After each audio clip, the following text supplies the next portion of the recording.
ಸಂಘಟನೆಯಲ್ಲಿ ಬಹಳಷ್ಟು ನಮಗೆ ಹಿನ್ನಡೆ ಆಗಿದೆ. ಹಿನ್ನಡೆ ಆಗೋದಕ್ಕೆ ಕಾರಣ ನಮ್ಮ ಸಂಘಟನೆಯಲ್ಲಿ ಇರ್ತಕ್ಕಂಥ ಭಿನ್ನಾಭಿಪ್ರಾಯಗಳು, ಎಲ್ಲ ಸಂಘಟನೆಗಳ ನಾಯಕರು ಸಹಿತ ಮನಸ್ಸೆಚ್ಚೆ ನಡ್ಕೊಳ್ತಕ್ಕಂಥ ರೀತಿ ಇವತ್ತು 1,25,000 ಇರ್ತಕ್ಕಂಥ ನೌಕರಿಗೆ ಅನಾನುಕೂಲ ಆಗಿದೆ ಅನ್ನೋದು ನನ್ನ ಭಾವನೆ. ಆ ಒಂದು ಕಾರಣಕ್ಕೆ ಒಂದು ಚಿಂತನೆಯನ್ನು ಮಾಡಬೇಕು. ಎಲ್ಲ ಸಂಘಟನೆಗಳ ಮುಖ್ಯಸ್ಥರಿಗೆ ನಾವೊಂದು ಸಂದೇಶ ಕೊಡಬೇಕು.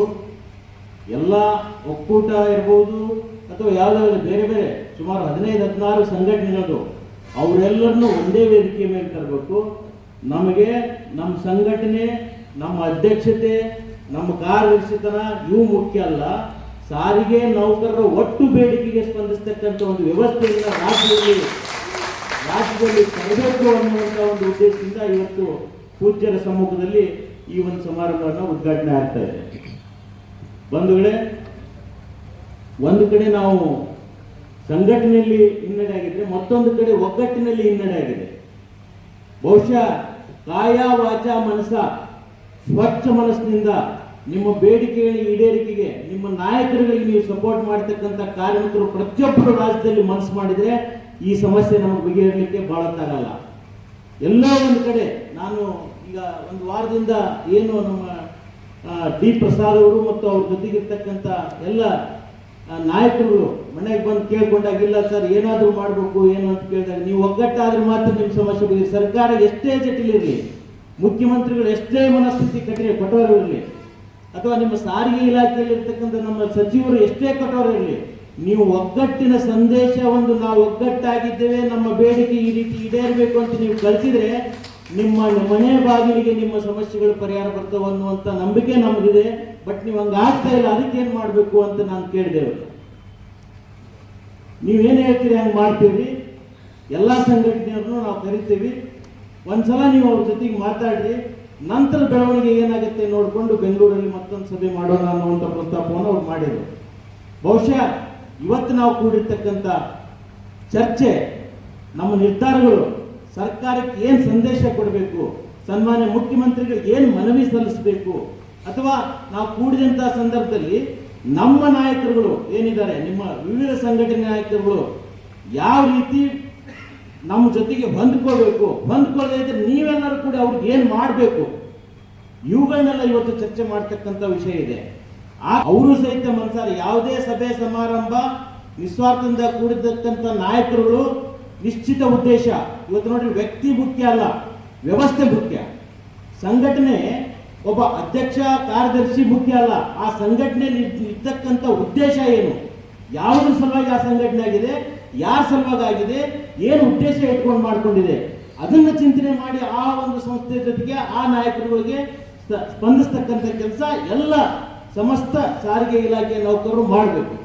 ಅದು ಮಾಡದೆ ಹೋದರೆ ಇವತ್ತಿನ ಪರಿಸ್ಥಿತಿ ಏನಾಗಿದೆ, 40 ವರ್ಷದಿಂದ ನಿಮಗೆ ಬರಬೇಕಾದಂಥ ಬಾಕಿ ಏನಿದೆ, 40 ವರ್ಷದ ಹಿಂದೆ ಈ ಇಲಾಖೆಯಲ್ಲಿ ಸೇರ್ತಕ್ಕಂಥ ಒಬ್ಬ ನೌಕರಸ್ಥ ಇವತ್ತು ನಿವೃತ್ತಿ ಆಗ್ತಿದ್ರೆ ಅವನಿಗೆ ಬರಬೇಕಾದದ್ದೆಷ್ಟು, ಸರ್ಕಾರಿ ನೌಕರದಲ್ಲಿ ಜಾಯ್ನ್ ಆದಂಥ 40 ವರ್ಷದ ನಂತರ ನಿವೃತ್ತಿ ಆಗ್ತಿದ್ರೆ ಅವನಿಗೆ ಬರಬೇಕಾದದ್ದು ಸ್ಯಾಲ್ರಿ ಅಥವಾ ಅವನಿಗೆ ಪಿಂಚಣಿ ಆಯ್ತು, ಇವೆಲ್ಲ ಏನು ಅನ್ನೋದನ್ನ ಚಿಂತನೆ ಮಾಡಬೇಕಾದ್ರೆ ಇವತ್ತು ಬಹುಶಃ ಸಾರಿಗೆ ಇಲಾಖೆ ಪೂಜ್ಯರಿಗೆ ನಾನು ಹೇಳಿದೆ, ಸಾರಿಗೆ ಇಲಾಖೆಯಲ್ಲಿ ನೌಕರರು ನಿವೃತ್ತಿ ಆದರೆ 1500, 2000, 3000 ಪಿಂಚಣಿ ತಗೊಳ್ತಾ ಇದ್ದಾರೆ.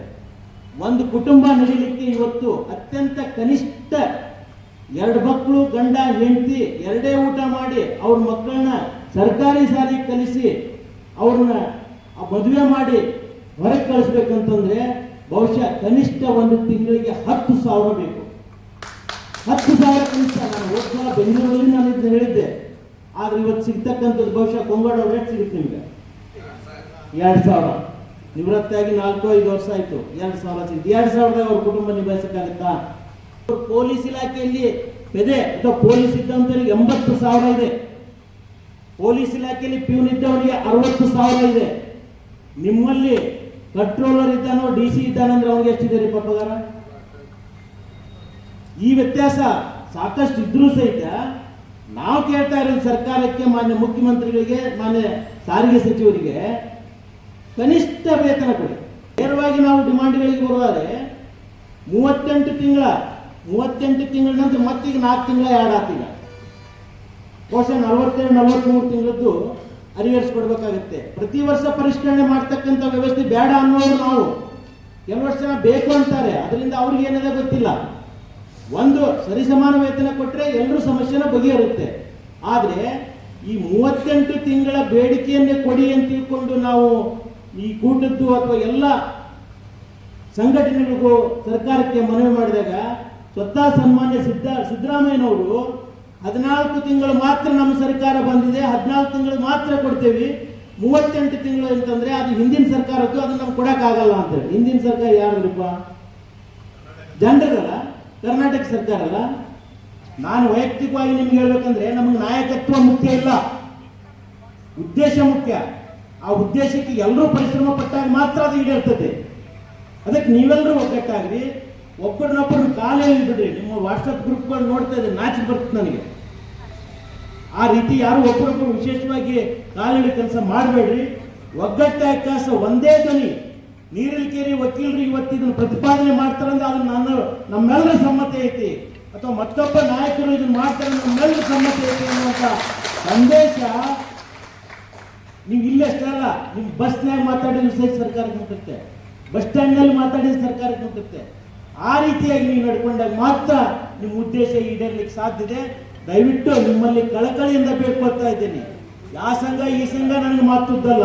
ನಾನು ಅವ್ರಿಗೆ ಹೇಳಿದ್ದೀನಿ, ನಿಮ್ಮ ಹುದ್ದೆಗಿದ್ದೆ ನನಗೆ ಬೇಕಾಗಿಲ್ಲ, ನಿಮ್ಮ ಗೌರವ ಅಧ್ಯಕ್ಷ ಹುದ್ದೆನೂ ನನಗೆ ಬೇಕಾಗಿಲ್ಲ ಅಂತ ಅವತ್ತೇ ನಾನು ಹೇಳಿದ್ದೀನಿ. ಯಾರೇ ಇರಲಿ, ಅವರು ನಿಮ್ಮ ಸಂಘಟನೆಯಲ್ಲಿ ಇರಲಿ, ಮತ್ತೊಂದು ಸಂಘಟನೆಯಲ್ಲಿ, ಅವ್ರ ವೈಯಕ್ತಿಕ ಭಿನ್ನಾಭಿಪ್ರಾಯ ಏನೇ ಇರಲಿ, ನಿಮ್ಮ ಭಿನ್ನಾಭಿಪ್ರಾಯ ಏನೇ ಇರಲಿ, ಎಲ್ಲರನ್ನೂ ಸಹಿತ ಕಾರ್ಯಕ್ರಮಕ್ಕೆ ಕರೀರಿ.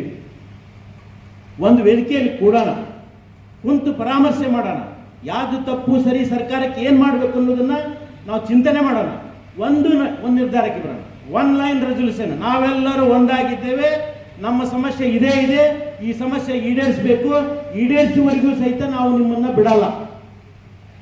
ಇಷ್ಟೇ ನಮ್ಮ ನಿರ್ಧಾರ. ಕಾಯ ವಾಚ ಮನಸ ಪ್ರಾಮಾಣಿಕವಾಗಿ ನಿಮ್ಮ ಬೇಡಿಕೆಗಳನ್ನ ಸರ್ಕಾರದ ಮುಂದಿಟ್ಟರೆ ಸರ್ಕಾರ ನಿಮಗೆ ಸ್ಪಂದಿಸುತ್ತೆ.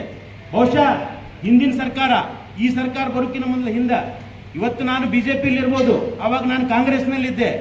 ಕಾಂಗ್ರೆಸ್ಸು ಬಿಜೆಪಿ ಇದಕ್ಕೆ ಸಂಬಂಧ ಇಲ್ಲ. ನಾವು ಯಾವುದೇ ಹೋರಾಟಕ್ಕೆ ಬರಬೇಕಾದ್ರೆ ಪಕ್ಷಾತೀತವಾಗಿ ಬರ್ತೇವೆ. ಯಾವುದೇ ಒಬ್ಬ ನಾಯಕ ನಿಮಗೇನಾದ್ರೂ ಅವ್ರನ್ನ ತಪ್ಪು ತಿಳುವಳಿಕೆ ಕೊಟ್ಟಿದ್ದು ನಿಮ್ಮ ತಲೆಯನ್ನು ತೆಗೆದುಬಿಡಿ.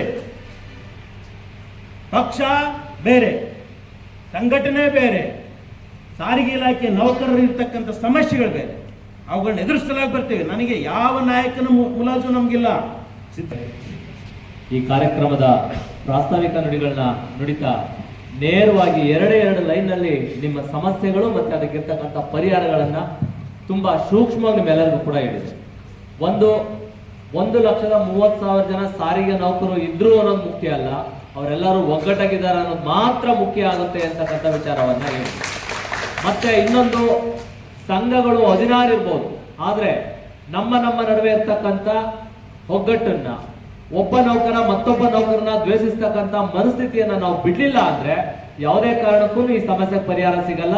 ಹಾಗಾಗಿ ನಾವೆಲ್ಲರೂ ಕೂಡ ಸಾರಿಗೆ ನೌಕರರ ಕಷ್ಟಗಳನ್ನ ದೂರ ಸರಿಸಬೇಕು ಅಂದ್ರೆ ಎಲ್ಲ ಸಂಘಟನೆಗಳು, ಅದು ಯಾವ್ದಾದ್ರು ಸಂಘಟನೆ ಇರಲಿ, ಯಾವ್ದಾದ್ರು ವ್ಯಕ್ತಿ ಇರಲಿ, ಅವನ ವೈಯಕ್ತಿಕ ಯಾವುದೇ ವಿಚಾರ ಇದ್ರೂ ಕೂಡ ಅವೆಲ್ಲವನ್ನು ಕೂಡ ಬದಿಗಿರಿಸಿ ಒಮ್ಮೆ ನಾವೆಲ್ಲರೂ ಕೂಡ ಒಂದು ಮನಸ್ಸಿನಿಂದ ಸಾರಿಗೆ ನೌಕರ ಸಮಸ್ಯೆಯನ್ನ ಬಗೆಹರಿಸೋ ನಿಟ್ಟಿನಲ್ಲಿ ನಾವೆಲ್ಲರೂ ಒಂದು ವೇದಿಕೆಗೆ ಬರಬೇಕು ಅಂತೇಳಿ ಕರೆ ಕೊಟ್ಟಿದ್ದಾರೆ.